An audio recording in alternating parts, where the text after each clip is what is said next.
there, this is Steve Spurrier. You can join University of Florida Hall of Famer Shane Matthews and also the two-time SEC Player of the Year every weekday as he brings you all you need to know about the Florida Gators, including news, analysis, opinions, and some of the biggest names in sports. You can find him on Spotify, Apple Podcasts, Google Podcasts, or wherever you listen to your favorite podcasts. Or you can watch him live at 8 a.m. on Facebook, YouTube, or Twitter.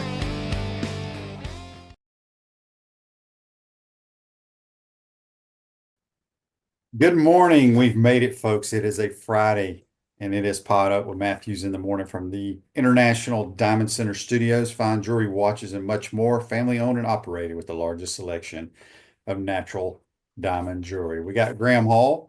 Then we'll have Coach JC Deacon join us in the second portion of today's program. Talk about his team winning the SEC, and they start May 12th out in Washington State, out there. I forgot the name of the golf course they're playing, but there'll be 14 teams out there. Top 5 move on to play for the national title. So we'll talk to him. Also this weekend, you got the Kentucky Derby. As we stated, Joe Calorio, big time sponsor, Titan MRI and Imaging.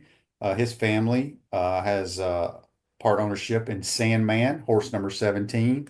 So I'm going to take the 17 horse and the 9 horse, Burnham Square. Know nothing about either one. Let's go to the Titan MRI hotline, courtesy of Comfort Temp. This guy probably knows a lot about horse racing. Graham Hall. What's up, Graham? How you doing, buddy? Doing well, man. I always go with the best name. I got to be quite honest. Maybe that's the cheapest way to do it. Well, they got a lot of names here that would be interesting to you this year. Journalism. I saw that one. We have I thought there was other ones that had something to do with publisher. Those are kind of right up your alley. Yeah, I think that's pretty cool. You know, I always like the ones that are kind of catchy and stuff like that. I go with the coolest name. You know, give me a sick name, honestly.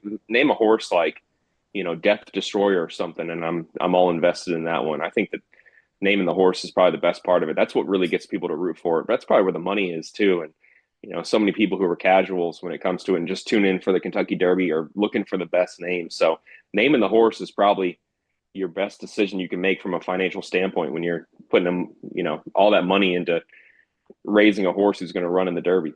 Yeah. We got a bunch of comments already about softball last night. Graham, I don't know if you were there. I was there. I almost lost my life last night. I sit in Tim Walton's, I call it his luxury box, but it's his office up there in left field where their facility is. And I lean up against the wall in the corner. And it was either in the 7th or the 8th. Young lady from Oklahoma hit a line drive coming right at coach's office. I lost it in the lights and I ducked and it hit the wall right where my head would have been. Here's the ball. I have the ball. And this ball about took me out. And yeah, it was a tough night. Gators had their opportunities. But what a great atmosphere. And boy, Oklahoma can hit the dang softball. I don't know if you were there or not. I think you do more baseball than softball, but back to it tonight, 2 games against Oklahoma. And then baseball, that's what I want to talk to you about, Graham, a little bit. Baseball has at South Carolina starting tonight. How many games do we think we have to win in the conference? We got 9 games left. How many do we need to win to make postseason play? I think 4. I'm not trying to set the bar low, but if look at Florida's strength of schedule, look at their RPI. If they even get to 12 wins right there, that's the magic number in my mind in conference play. You look at both Alabama and South Carolina. I think those are 2 good series that you have a good chance of winning. Obviously, even if you get swept by Texas there, you beat USF this upcoming Tuesday. If you beat South Carolina, win the series, and win the series against Alabama, get 4 wins right there. Even if you somehow get one against this, you know, absolute juggernaut of a Texas team, I think you're in if you're Florida. If they manage to win, you know, 5 or 6, I think they're going to be right there as a number 2 seed in a regional, regardless of what happens in the SEC tournament. I mean, I know the year hasn't gone according to plan, but that 7-game win streak that Florida had, even though it was against the likes of, you know, Mississippi State and a Missouri team that is poised for some history, not the favorable sense. They're 0-21 in SEC play. Even if those came against inferior competition, if you're Florida, that really helped you. They rose in the RPI by nearly 10 spots. Their strength of schedule is every single year one of the toughest in the nation. And in the SEC, if you win 12 or more games, I know that's not what fans want to see. You never want to be below 500 necessarily, but that's going to be good enough to get you in my mind, because Florida's also playing FSU, Miami. They played some tough teams in non-conference play. The state of Florida teams are always difficult. So 4 is the magic number for me right now. Get 5, and in my opinion, you're guaranteed to be in. And fortunately for Florida, the competition is pretty favorable. This is not a really good South Carolina team. They have struggled more than Florida has. Alabama is definitely a team that you can beat. So if Florida takes care of business, even though they're as banged up as they are, I mean, losing Colby Shelton was certainly unfortunate. He's going to be out, it looks like, through the rest of the regular season here. If you get him back if you make that regional and you make postseason play and he comes back, that's a boost for you, certainly. But they're going to have to do it without Colby Shelton, the guy who until last weekend had not missed a game during his Florida career, which is pretty incredible. A transfer who comes in and immediately makes an impact for Florida. And unfortunately, he just was not right. He had that wrist injury. It's officially a hamate injury. I probably butchered that.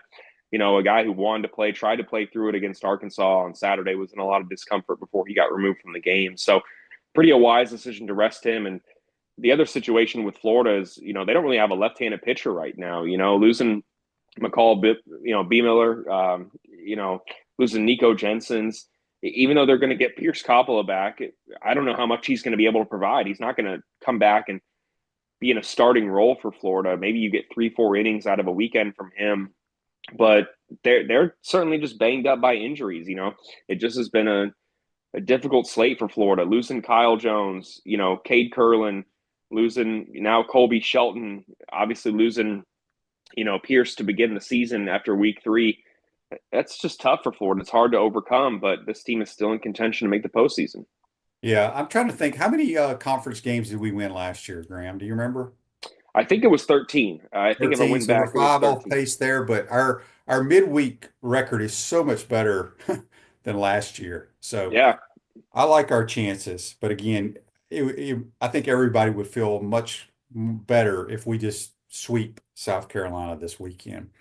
Shelvin says on Facebook Live, brought to you by Mel Law, you should have had that foul ball, QB. We were all ready to cheer for you. I don't know if Shelvin saw it on TV or was at the game, but I was going to try to catch it. This thing was screaming, but I lost it in the lights, and I was like, there's no way I'm going to try to catch this thing. I just ducked, and it hit right off the brick wall. Brian's question for you on the Facebook Live, brought to you by Melon. Any update on Todd Golden's contract? Seems like this is dragging out. Are they talking about giving him a new contract? I have not heard. his contract is in the process of being revised. I reported back right after the SEC tournament that Florida, let's go back a little bit further. Right after the end of last season, Florida gave Todd Golden a contract extension, which extended him through the 2029-30 season. And they gave him that contract right after the SEC tournament, so before the NCAA tournament. And from talking to some sources around Florida's program, they wanted to wait to see how things went in the NCAA tournament this year before talking with him on the contract. And that's not because they, didn't believe in this team. It's because they wanted it to be no distractions, not to be something that they focused on while the season was still going on. Now, you could make the argument that for Todd Golden, that was a really good decision, right? Because, yesterday's price ended up not being today's price, with Florida winning 6 games in the NCAA tournament, winning the national championship. So he probably has some more leverage after that. So they didn't really discuss revising his contract until late in the NCAA tournament, right when the NCAA tournament ended. To answer the question, Florida and Todd Golden, I know there's been some speculation out there, especially with how long it's gone on, that maybe there's a hiccup there. This is going to happen. The two sides are in agreement on what the terms are going to be. The only ever hiccup that I heard was a possibility, and I put this on our message board a couple of days ago, was, you you want to figure out the buyout language, I think, more than anything. You don't want to lose Todd Golden, whether it's to the NBA or another NCAA team who comes calling. Say John Shire takes another good spot, and Todd Golden, who grew up a Duke fan, they throw, a $12 million, something ludicrous, maybe not ludicrous necessarily right now, but they throw an offer that he can't refuse out at him. Well, you want to make it tougher for him to maybe leave to a school that he grew up a fan of. So figuring out the buyout language was something that Florida and Todd Golden were working on. I can tell people that his buyout for next year is going to be $15 million, and then it's going to go down to, I believe, around $11 million. It must be nice, man, right? So that was what they were figuring out. It's going to be finalized here. I don't know an exact timeline, but it's going to happen in the near future. They're just kind of talking with all the lawyers and getting the language all figured out here. You should hear something pretty soon. The other thing that I'm sure they're figuring out, and I haven't really gauged too much, info on this necessarily, the assistant coach pool is something that I think that Florida wants to figure out, what your staff salaries are. I mean, a bunch of guys on the staff came over from San Francisco with Todd Golden, have remained loyal, have not passed up head coaching. They've talked with head coaches or talked with programs about head coaching opportunities, but they've stayed with the program. Guys like Carlin Hartman, Jonathan Sapphire, those guys are certainly want to reach the pinnacle of their profession, which is, becoming head coaches one day, and they've stayed with the program, which was critical to the team's success, and making sure that they're taken care of as well is something that I'm sure Florida is working to do and figure out. So long story short, it's going to happen. It's just a matter of when, but everything I've heard, no concern that he's going to up and leave. He's going to be the head coach here for as long as he wants to remain here, in my opinion. I mean, it's just a matter of how much he's going to get paid. And from everything I've heard, he's going to be compensated like one of the best head coaches in the nation. Andy's question for you, Graham. First of all, we have Electronics World Integration and Design Specialist for smart home automation and entertainment, affordable local installation service and support. Go check them out, electronicsworld.net. We got Graham Hall from 24/7 Sports. Andy's question on Facebook Live brought to you by Mel Law. Do you think linebacker, I guess it's pronounced Isaiah Williams, will be a Gator, or will we lose him to Ole Miss? That will be his 5th commit. I mean, man, you hit publish on this question of probably 8 months too early. I got to be quite honest with you. I mean, there's a lot to see what happens here. I mean, even a guy, no matter where they're committed to right now, we got to play the games right now. I mean, we're here in the off season. So much can change. Coaching changes can change elsewhere. This is someone who he's already backed off 2 commitments before: Syracuse, Florida State. I can't give you a great answer. He's going to continue taking official visits. Auburn has talked to him a lot. Ole Miss, he was on an official visit this past weekend at Ole Miss. This is someone that is probably going to waver down the stretch, right? And for Florida, it's about keeping him in the fold. And more importantly, like I said at the beginning of this answer, you got to go out there and win your games, right? I mean, Florida can't afford to go 5-7 and expect to keep one of the top linebacker prospects in the country. So it's great to have him, committed right now. It's obviously not official. And if you want to make it official, you got to prove that this is the spot to be at. Part of the way you can do that, of course, is develop guys, right? I mean, you don't want to be a team, not to name any, names out there, but I think people will know who I'm alluding to, who brings in high quality, players and then portals over them each year. I think the thing for Florida, yeah, they brought in Grayson Howard last year, but Miles Graham and Aaron Childs and Jaden Robinson have excellent opportunities to contribute this season. Not just them either, guys like Ty Jackson, who was a huge addition for Florida last year. You have to develop those guys. Players have to see that they're getting opportunities to contribute as underclassmen. And if you do that and you win your games, you're going to land guys. And so touch base with me on this in December here. It's baseball season and softball season right now. If you're invested in recruiting, I absolutely think you should be, because it is so interesting, and it's never mattered more than the last couple of years in the summer than it does right now, especially with the official visit schedule. So it certainly is important, but a lot can change between now and early signing day, and Florida's going to have to keep recruiting guys and keep guys in the fold for the next 5-6 months here if they want to add guys like Isaiah Williams. Okay, so I did pronounce it right. Nailed it. It's not spelled like normal Yeah, Isaiah. it's harder for me to spell than say. Yeah. Um, Got a text here on the Titan More text line from Daryl. Says, "Good morning, guys. Florida needs to sweep the Gamecocks this weekend." Sends me a picture of Daryl. Looks like he's in the intercoastal with a nice redfish there. Okay, thanks for the text there, Daryl. Graham, do you like to fish? I haven't gone in a long time. I've only gone deep sea fishing once. If I ever fish, it's usually like out of a kayak, or we used to kayak to Cedar Key and throw poles in the water. But I haven't gone fishing, man, maybe in 7 years now. Okay. Actually, I went 3 years ago when I was out in Melbourne. We went out on a boat and fished. But it's two different things between enjoying fishing and being good at fishing. I can't remember the last time I actually caught a fish. I mean, I feel like I'm over 3 in my last trips Okay. out there. So maybe I got to break the dry streak there. Pause. Maybe I got to break the streak of going, fishless when I go out there. But I just like being out in the water. I love kayaking. I love being out in the ocean. But I'm not a great fisherman. I'm not, Tommy Houck. I'm not a guy who, if this didn't work out for me, I would, buy a boat and be a fisherman. I wish I was better at it. Every time I see someone's photo holding up a big fish, I'm kind of always like a little jealous. Like, man, Yeah. I wish I could do that. I wish I could put my phone and leave it on the beach and go out there and enjoy it. Unfortunately, when I go fishing, I get that little anxiety where I'm like, no one can reach me right now. Yeah. All right. Speaking of Tommy Hawk, basketball, Danny has a question on YouTube brought to you by Aquatic Plumbing. Do we expect Condon and Chinulu to return? I wanted to ask you this because I heard this from some people, and of course you hear rumors all the time, and I don't know when all the basketball stuff has to shake down. But they were saying, do we have enough money to bring Condon, Chinulu, Hauk, and Hanlockton all back? Is there a Yes. possibility we could lose a couple of them to somewhere else or no? No, not anymore. Okay. The portal is closed for basketball. So those guys either have two options. Alex Condon and Ruben Chinyelu either doing one of two things. They're either staying in the NBA draft or they're coming back to college. Ruben Chinyelu is a guy who, if he returns, he's going to be better compensated than he was last year. He actually was the only Florida scholarship player last year who didn't have a deal with Florida Victorious. So he comes back. That's going to change. He's going to be fine.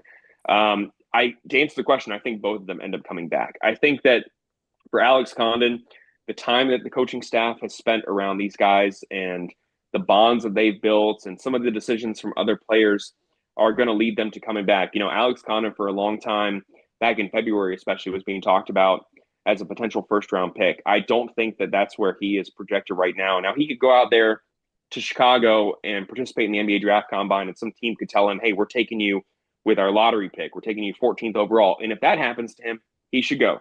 Because you look at the guaranteed money beginning your NBA career. If you're the 14th pick in the NBA draft, you're getting a guaranteed salary of around 4.8 million. It's around there. It changes every single year, but that's good guaranteed money. He's going to get, 16 million plus guaranteed over 4 years on an NBA rookie contract. You should go do that, young man. Absolutely. I don't care who you are. If you're a fan of a program, it's always tough to lose a guy like that, but that's a great financial decision. Now, obviously, if you can return to college and boost your stock and get 2 million plus, just throwing out a number theoretically, you should obviously consider that, because then you could boost your stock and come back and work your way to being a lottery pick and make some money down the stretch. I think that's the pitch for Alex Condon, and it's certainly the pitch for Ruben Chinyelu, two guys who, this is similar to Walter Clayton and Will Richard, right, where they're getting NBA draft feedback. In my opinion, the NBA pre-draft process is the best of the professional leagues because it allows you to, I'll say it, check your sources in a sense where, you want to hear from NBA scouts that what you need to work on is a little bit unbiased and it aligns with also what your coaches are saying. So you can get feedback elsewhere. You know what you need to work on. Maybe it helps hearing it from people who work with NBA players every single day. And then you can come back to college and work on those things. No harm, no foul. For programs, it's a little bit harder because if you enter the pre-draft process and you're also trying to rebuild your team, you kind of have to hold a spot for those guys, not knowing necessarily if they're 100% going to come back. You could miss out on a really, really talented player because you're holding a roster spot from a guy who is going through the pre-draft process, which can always be a little bit scary. But if it works out like it did for Clayton and Will Richard last year, then you're in a really, really good spot. So I expect both of them to come back. Micah Hanlockton is coming back. Tommy Hout is coming back. Obviously, he announced that he's not even going through the pre-draft process. Xavier Lee's not going through the pre-draft process. Say they land Desmond Claude, the USC transfer who's on an official visit right now in Gainesville. He expressed an intention to go through the pre-draft process. Now, one of those conversations, if he joins a new team, is will he do that or not? If he's going to end up just signing with Florida, or he's going to go out there and get feedback from NBA players, and scouts. There's no harm, no foul in doing that. And I really think it benefits you. That's why I think it's the best pre-draft process that there is out there. So whenever you hear someone declares for the draft, it's never over if they're keeping their college eligibility and explain that, hey, I'm just getting feedback. And if I return anywhere, it's going to be to the school I just left from. So that's the situation. Florida's front court, I expect all to return from last season's team. Now, not to keep going on and on about this, but if they land Desmond Claude, I think that Florida is done in the portal.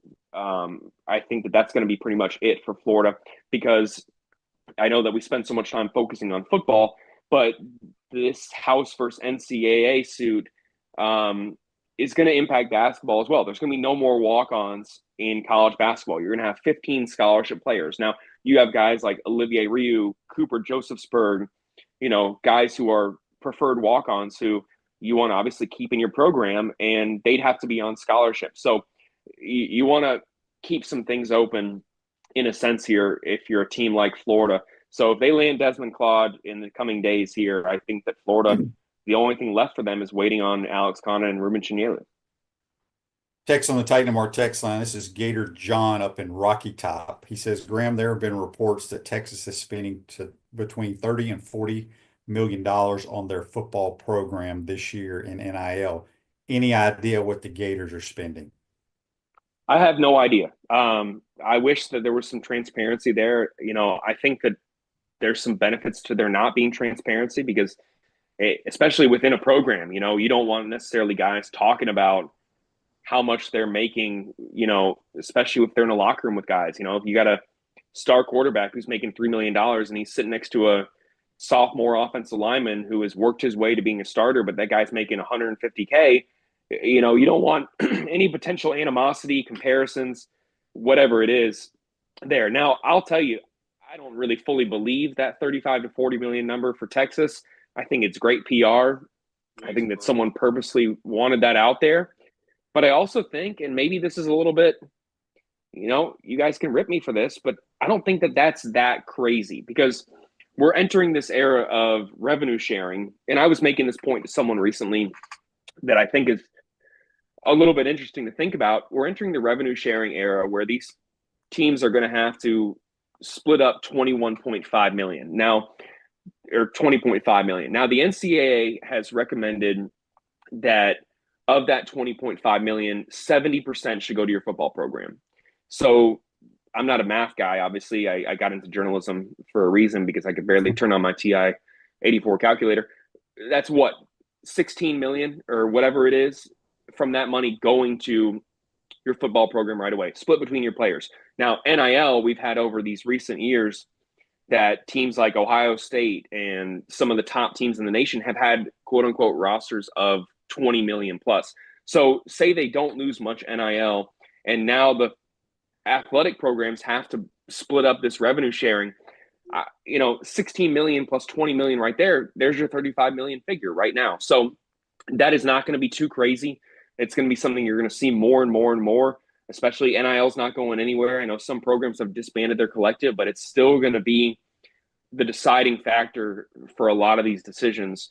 And you're going to see programs now have to pay over 10 million, maybe up to 15, 16 million per year in splitting between their football program. Now, people have asked me, why is NIL going to still be such a huge factor, especially in football, but maybe even more so in college basketball? That 20.5 million, say you're a program like St. John's or Gonzaga or Marquette, you've got that 20.5 million. Well, you know what you don't have to worry about? You don't have a football program. So you're going to take 70% of that money and you're going to throw it at men's college basketball, your top, most profitable sport. So you're going to have teams like Gonzaga, UConn. They're not giving 70% of that money to football, no offense. they're going to give a lot of that money to their men's basketball program. And then on top of NIL, they could easily have a roster that is worth 20 million plus next year. So when you see some of these so-and-so wants $2-3 million to enter the portal, go to a team, it sounds insane because a few years ago we were scoffing at guys like Nigel Pack getting $400K to go to Miami. It sounds insane, but if you're a starter on a Power 4 team, especially one that doesn't have a football program, if you're going to play, 30 minutes a night and you know that your team is going to have, let's say 12 million to spread amongst its players, if you're the starting point guard, you probably should get 2 million plus, right? Because that's what your role is commanding. So it sounds crazy to think about, but when you actually look at the financials, you look at the state of college athletics that we're in, see how it's going to be split up, get into the revenue sharing era, it starts to make a little bit more sense. So, you're going to need NIL to compete, absolutely, especially if you're a football program or a basketball program and you're splitting your money up between those two programs and you know that you're trying to beat the UConns and the Gonzagas of the world, and they're just going to maybe have an advantage from a money standpoint because of maybe their lack of a football program. Yeah, these guys, these college kids are going to start making more money than they would if they have an opportunity to play pro ball, quite honestly. I don't think people realize, I've talked about this multiple times on NFL teams, you got 52 men on a roster, about 40 of them are making minimum salary, which is still good money, but it's not the money these kids are making in college football now or college athletics. Real quick before we get you out of here, Graham, last question here from Brian on Facebook Live, brought to you by Mel Law. I'll answer it, you as well. He says, Shane, do you have any concerns about Lagway just now getting back to throwing? Do you think he has enough time to get things down with the receivers? Yes, my only concerns with the whole deal is there's an arm issue. You do not throw the football at 19 years old or 20 and just take off spring football. So we all know there's an issue there, which concerns me. He has time to get the timing down. My biggest thing is when watching DJ, he's only started 6 games, Graham, something like that, 6 or 7. Hasn't played a lot, and he struggled against zone defense. We've seen that. When he throws most of his interceptions, it's because he looks one way and the defenders, he just stares at them and they come and pick the ball off. He's great against man coverage because you don't really have to read. That's where I thought spring football would have been great for him, is to work on how do I complete balls against zone coverage. Do I think he has plenty enough time to get timing down with us? Absolutely. But I still don't understand why, there's been, he's at the working out with a quarterback guy. I don't understand that at all. Makes no sense to me. Why pay somebody to go help you throw a football when your coaches here that are going to be calling plays for you? That's who you need to be working with, in my personal opinion. Your thoughts? No, I agree with you. The timing of the receivers is probably the least of my concerns right now for him. My biggest concern is what happens if he takes a hit next season. I mean, this is something that also is in the back of his mind that he's thinking about, I mean, that's probably the biggest question for him. Obviously missed out on a critical window of improving. That's another concern. Certainly, I think that there's only so many things that you can do when you're not, going through spring practice that you're going to do to improve. I mean, film room, he can do a lot of those things and physically improve and train, but he missed out on critical practice reps unless they were, bringing him out there and keeping it a secret when the media left. I just think that for him, staying healthy, making sure he can manage this throughout the season, best case scenario, this is something that he's going to have to deal with, hopefully after the season. But the timing with the receivers, I have no concerns that he'll get that down. I don't think that's going to take nearly as long as him trying to have to manage this thing, which is going to extend through the season, at least in my opinion. So it's good to see him throwing again. I think that a lot of people have been intentionally vague on this because we're talking, about a 19, 20-year-old kid still who his family's wishes are that we protect him. This is a guy who you don't want, I think, all the info out there, especially if you're a Florida fan. I know I see a lot of people gripe about the lack of clarity surrounding, his issue. If you're a fan of the team, that's probably the best thing possible for him. Protect the young man and not really divulge what exactly it is, because this is extremely physical sport. And if another team knows that he's one hit away from exiting the game, I mean, scary stuff for sure. I'm hoping that it's not something that lingers through the season, and it's good to see him throwing again. Yeah. Good stuff as always. Appreciate your time. Any specials going on right now? Yeah, I think we're doing a 30% or 50% off special right now. We're going to have a recruiting guy here pretty soon. From what I've heard, it's going to happen before these official visits ramp up here. So running a two-man team right now, but plenty of scoop over at Swamp 247. We were the first ones to have the Desmond Claude info. I posted about Todd Golden's contract. You can come engage with me over there. You can make fun of my hair, whatever you want to do. Join us at Swamp 247. It's always a pleasure to be here and talk with you, Shane, though. We got to do it again soon. Thanks, Graham. Graham, one of the best in the business. Join us on the Titan Number Hotline, courtesy of Comfort Temp. Quick timeout. Come back. We'll talk to head men's golf coach, SEC champ, JC Deacon. You're watching and listening to PodUp Matthews in the Morning from the International Diamond Center Studios. We'll be right back. Our premium sponsors are Campus USA Credit Union, International Diamond Center, Meldon Law, QC Kinetics, Dave & Buster's, UF Health Orthopedics and Sports Medicine Institute, JF Hayden Craft Liqueurs, Florida Cracker Kitchen, Los Linderos Tequila. Gridiron sponsors are Baker Sporting Goods, Comfort Temp, Electronics World, Florida Victorious, Gallo Car Wash, Miapa Latin Cafe, Peachland Dental, Quality Plumbing, Ruse Ogre State Farm, Silverback Concrete, 84 Lumber, Big Mills Cheesesteak, Celebrate Primary Care, Dowling Sign, Gator Bait Media, Gator Dominoes, Ironwood Golf Course, Okido America, Tropical Smoothie Cafe, UF Bookstores, Nest and Wow, MG&A Wealth Management.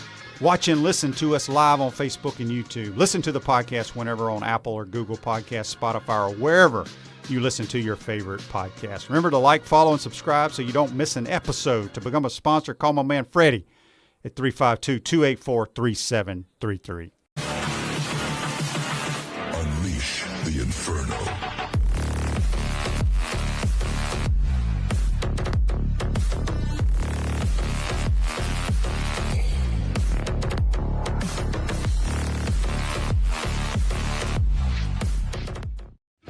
The most important thing I learned from my father was work ethic and integrity. Never veer away from integrity, even if it costs you money.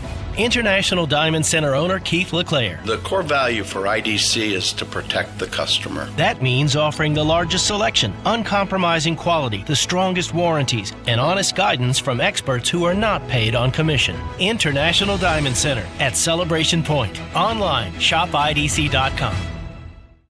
Hi there, this is Coach Steve Spurrier, and I want to let you know that by popular demand, Spurrier's Gridiron Grill's delicious brunch is now served in a premium buffet.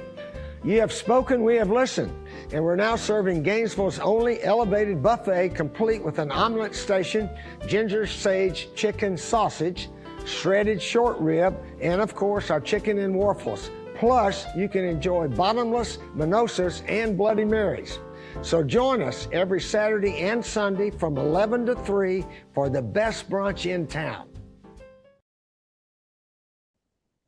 Welcome back to the International Diamond Center Studios, Miapa Latin Cafe. Discover the ultimate Cuban culinary experience at Miapa Latin Cafe. 5 locations in Gainesville and Alachua, never far from the best Cuban food north of Miami. Back to the Titan Number Hotline, courtesy of Comfort Tent. We're joined by SEC champ last week, head men's golf coach JC Deacon. What's up, Coach? How you doing, buddy? Hey, Shane, what's up, brother? Not much. Coach, I did this. A lot of people are chiming in. They want me to sign this softball. It about took my life last night at the game. I'm up in Coach Walton's balcony watching the game. Yeah. I lean up against the far left wall, and it's like in the 7th inning. The lights are on. This Oklahoma chick hits a screamer coming right at us. I saw it coming. I was going to try to catch it, but then I lost in the lights and I ducked and it hit the wall right where my head would have been. No, you lost it in the light. People want me to sign it and put it up for auction, but I don't know. We'll see. That is hilarious. I love it. Yeah. All right, Coach. Well, congratulations on the SEC championship. Just give us a recap, man. It was, I don't think people realize, I think we were ranked 8th in the country. Yep. We're around there, but like 6 other SEC teams are ranked ahead of us. It's just like football, baseball, basketball, all the SEC sports, but your kids put on a show at Sea Island. Yeah, so we are still eighth in the country. We didn't even move, but eighth in the country. We were the sixth seed at the SECs. It's really jammed up. I think Texas and Auburn are 1 and 2, so they're up near the top. But then pretty much the rest of the conference is jammed up. So knew it was going to be a tremendously long week. We drove up there on Monday afternoon, and then you got a practice round Tuesday, and then 3 rounds of stroke play, and they cut it to 8 teams. So 8 teams got to go home after Friday. And I think we were the 5 seed after stroke play. We played solid. We put together a little game plan that Duds and I feel gives us the best chance to get in the match play. So we were 5th. Unfortunately, Oklahoma finished 4th, so we had to play them first, and they're a great. Ryan Hibble's got a great program, great team. But our guys stepped up and won, which was great. And then we got the big matchup we wanted against Auburn. We knew if you're going to win this tournament, you're probably going to have to beat Auburn. So we talked to our guys about it before the tournament. They were ready mentally. They wanted it, which is a big part of it. And that's probably the best round of golf, top to bottom, we've played all year. And Jack Turner, got to give him the big shout out. He beat Jackson Koivin. Jackson's been probably one of the best amateur golfers, at least one or two in the world the last couple of years. And Jack beat him 2-1 to give us the clinching point. And then Sunday morning, we got to live out a dream for all the guys. Every shot was videoed on the SEC network, and so we got to go back and relive it. But again, we played great and clutch, and just a little bit better than Texas A&M. Brian Corton there, he's got a great team and great program. But we got the job done, and to have that second SEC for me, and 17th for the program, and first for a few of these guys on the team, especially Ian Gilligan, who's graduating senior this year. Really, really happy for him that he gets to leave with the ring. So now you got to kind of celebrate that, flush it, get ready for the regionals out in Washington. Coach, people may not know, but you have qualifying. So, you got multiple kids on the team, but only 5 can play. Yeah. Will you play the same 5 that won the SEC? Yeah, we're going to roll that same lineup. I think it's really important. They've been through it. They just got that great experience of playing under the pressure of a cut in the stroke play, and then obviously playing under the pressure of match play and your team's fate hanging in the balance. So I think you can't ever replicate that pressure. So we're gonna roll with those 5 guys. But that's probably the best part about this team, and why we're starting to turn into one of the best is the depth that we've had all year. Our 7, 8, 9, 10 guys at home. One of them's playing in the PGA Tour event this week. That's why I'm in this creepy hotel room in Texas. I'm going to watch Noah Kent play at the Byron Nelson today here in Texas. But we've just had depth pushing all year long, and it's kept guys honest and kept guys working and kept them getting better. And it's turned into a pretty strong lineup from top to bottom. Yeah, tell everybody the PGA Tour event is in Texas, but it's a very interesting threesome that you're going to watch today. Yeah, so the tournament director must have a little sense of humor. He did his research, and Ricky Castillo, who is a 3-time All-American and national champion at the University of Florida, he's playing with Alejandro Tosti, who played for me back from about 2014 to 17, and then those 2 are playing with Noah Kent, who got a sponsor exemption and is on our current roster. So we got 3 Gators all in the same group, and that was just too good to be true. I couldn't miss it. Yeah. On YouTube, brought to you by Quality Plumbing, Conyer Ron's question for you is, how does Coach Deacon prepare the golf team to get ready for match play versus stroke play? What are the differences in strategy? It's a great question. And I think one of the big mistakes I used to make was making too big of a deal of that, because in the end of the day, you just got to go play good golf. And if you're making a bunch of birdies and pars, it's going to be really hard to beat you in match play. So I think we actually made the mistake early on in my career at Florida of maybe trying to be more aggressive or make more birdies in match play and trying to force the game instead of letting it come to us and just being solid. Because, we've all learned if you're playing a match against a guy and he doesn't make a mistake, it's so frustrating and hard to play against. So we're trying to be those guys who just don't make many mistakes. And if you want to beat us, you better go out and shoot 3, 4, 5, 6 under par. And it's serving us pretty well. But we have some inter squad matches. There's nothing like playing your teammate. You never ever want to lose to your teammates. So we don't have to put much on the line for them to get hyped up about playing each other. So we'll do a little bit of that at home, but nothing changes too much. You keep playing your game and keep trying to be real solid. Andy's question for you on Facebook Live brought to you by Mellon Law. Can you discuss the recruiting process of Zach Swanwick in New Zealand, and how did you find him? Oh man, someone must have tipped him off on this. So June 15th, after your sophomore year in high school, is the day that we can start talking to recruits. And so it's June 15th, 2022 or whatever. And I'm texting a bunch of kids and they're texting and emailing, and it's crazy. And Zach had sent me a note on WhatsApp and I completely missed it. I don't know what happened. I'm usually a psycho about my phone, but I missed it. And this is fast forward to about November, and we had missed on a couple big American kids, and we're in a tough spot with our 24 class. And I'm scrolling through my phone and I find his note that he had sent me on June 15th.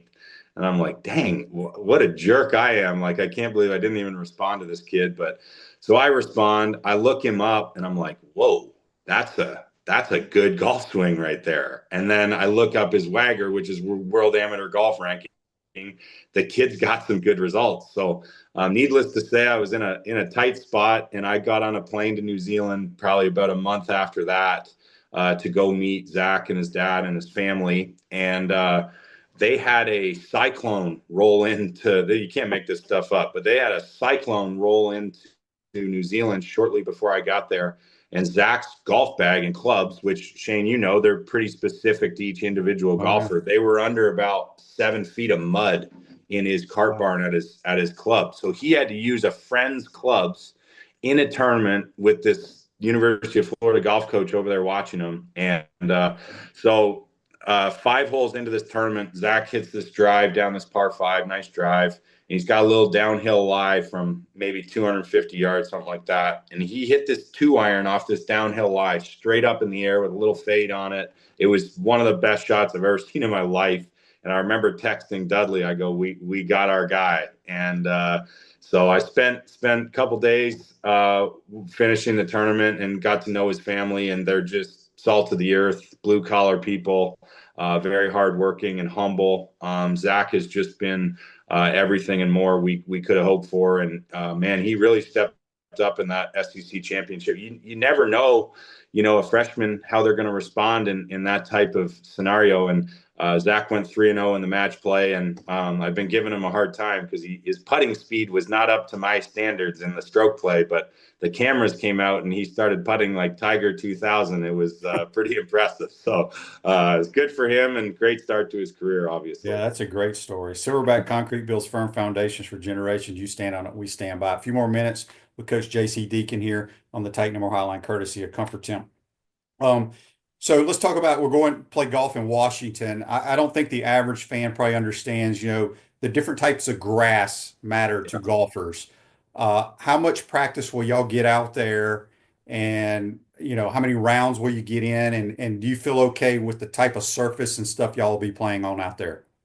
Yeah, it's a big deal in golf. You got a tennis court or I guess they have clay and stuff like that, but volleyball court and basketball court, the dimensions are usually the same. With golf, everything changes. We're going from Bermuda grass that we play on 85% of the time to probably some bent grass or POA out there in Washington. But I feel a little bit lucky because we got sent to Washington, which will be near sea level, which is comparable to the distances that we hit it in Florida. It'd probably be a little bit cooler. I think I saw the high is 66 or 67. So it'll be really nice weather, but we're going to go out a day early. I think in the past, we've probably gone a little bit too early on trips like this. The NCAA's had a knack for sending us as far away from the University of Florida campus as they possibly can. So we have some experience with this, which is fine, but it's a beautiful place. Honestly, after the initial shock of being sent that far, the guys are pretty pumped up. I'm really pumped. It's a long way to get there, but the golf there is beautiful. They have just, they get a lot of rain and the grass is just lush and perfect. They have these huge Douglas fir trees everywhere. It's just beautiful setting to play golf. And I mentioned the weather's going to be great. So we're excited about it now. It'll be good practice for the national championship. So, we understand what the rules are. We got to go finish in the top 5, and you better believe we ain't going to make any excuses. We'll be ready to fire when that time comes. Yeah, text on the Titan Tomorrow text line from Jimmy. He says how important it is for recruiting when you have a player like Jack Turner who makes the Team USA for the Arnold Palmer Cup.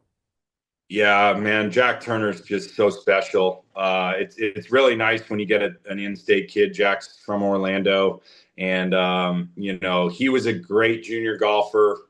He might have stumbled a little bit at the end of his junior career, but man, he had all the markings of a superstar, and he was my number 1 target in that 23 class. It wasn't even close. We were trying to deceive some other schools and hopefully lower their interest in Jack. I remember that whole process was crazy, but we ended up getting him. The kid just has the most beautiful golf swing, and just getting really powerful, put on some weight at Florida, and he's just continued to get better. Shane, you'd really love this kid. He's the first one there when the sun comes up, and he's usually there as the sun's going down. He just loves the game. He grinds, he plays, practices, does it all. He's very coachable. He's been getting better. Spent a lot of time with our associate head coach Dudley Hart on the course. Dudley's really taught him a lot about how to manage his game and play well on the days that you don't have your best stuff. But yeah, Jack's work's paying off, and he really wanted to be on this Arnold Palmer Cup team. And he got a great opportunity. I always tell these guys, you got to be ready. You never know when this stuff's coming, but Nick Kleinert is the head coach at Auburn, and he happens to be the captain of the United States Palmer Cup team. Well, Nick was walking with his best player, Jackson Coyven, when Jack Turner beat him in the SEC championship this past weekend. So Nick got a front row seat to how good Jack is and how ready he was for that big moment. So yeah, representing your country, man, there's not many better things in life than getting the opportunity to do that. Yeah, it's very cool. All right, last text here on the Titan Tomorrow text line from Bobby in Nashville. He says, Coach, I know you love the Maple Leafs, but who is your favorite Toronto Argonaut football player? Oh, that's easy. That's Doug Flutie. I was a huge Flutie fan back in the day. Mike Pinball Clemens is another one that comes to mind. He was awesome. He's still doing some great things. He did some coaching for the Argos for a long time. But yeah, my Maple Leafs, they got it done last night. I was sitting in this hotel room screaming at the TV. Ottawa tied it up with 5 minutes to go, but we scored a goal like 80 seconds after that and won in 6 games. So now we're playing the Panthers. So I might even get to go down and see a game in Fort Lauderdale. Yeah. All right. And what time do the guys tee off today? The three Gators. I think it's 9:02. I think 9:02 Texas time. So it's probably like 10 o'clock in the morning Florida time. Okay. And when are y'all heading out to Washington, the team? So we'll leave next Friday. So we got a week. Yeah. You'll be there you get 2 or 3 days of practice in then, huh? Yeah. So we'll play another course on the Saturday. We'll play the official practice round Sunday, and then Monday, Tuesday, Wednesday is a tournament. And because it's so far in the national championships in San Diego, if we make it, I think we're just going to stay out there and have a little 2-week hockey team road trip. Very nice. Nice. That'll be fun. Appreciate your time. Enjoy the golf today, and we'll see you back here before y'all take off. Always, buddy. Thanks for having me, Shane. Yep, that's JC Deacon, men's golf coach. Join us on the Titan Tomorrow hotline, courtesy of Comfort Temp. Done a tremendous job, 2 SECs and a national in the last 2 years, and they have a chance this year. Just got to get in the be in the top 5 out in Washington, and then move on to California. So I appreciate him taking time. But that's pretty cool. I didn't realize the 3 former Gators, or 2 are former Gators. 1 is going to be a Gator coming up. He's a transfer, but all 3 in a group today will be very cool. Florida Cracker is the brand for original Floridians, great food and Southern hospitality in the center of the universe, Brooksville, Florida, floridacracker.com. This Day in Sports brought to you by Campus USA Credit Union. Put some star power to work in your financial life. The Campus USA Credit Union. In 1999, John Elway announces his retirement from the National Football League. Some sad news about Elway and his agent and best friend with the golf cart accident. But that's brought to you by This Day in Sports, brought to you by Campus USA Credit Union. We don't get JC's picks today. JC is in his member guest at his golf course this morning, and tomorrow I believe they play. So we don't get all his losing picks. But again, I want to thank Graham Hall. I think Graham does a phenomenal job covering the Gators. Hope y'all enjoy having Graham on. And then obviously JC giving us some time as he's out recruiting and watching former Gators play on the PGA Tour. That is a very cool deal. Injuries occur whenever and however, and it's never convenient for sprains, strains, and minor fractures. UF Health Orthocare makes it convenient for you 7 days a week, including evenings, and walk-ins are welcome. That's UF Health Orthopedics and Sports Medicine. Hope everybody enjoys the Kentucky Derby, the 9 and the 17 horse. That's what I'm going with. Baseball tonight, we need to win at least 2 out of 3. Sweeping the Gamecocks would be great. And hopefully softball can find a way to beat, boy, I tell you what, they're just a juggernaut, the Oklahoma Sooners. So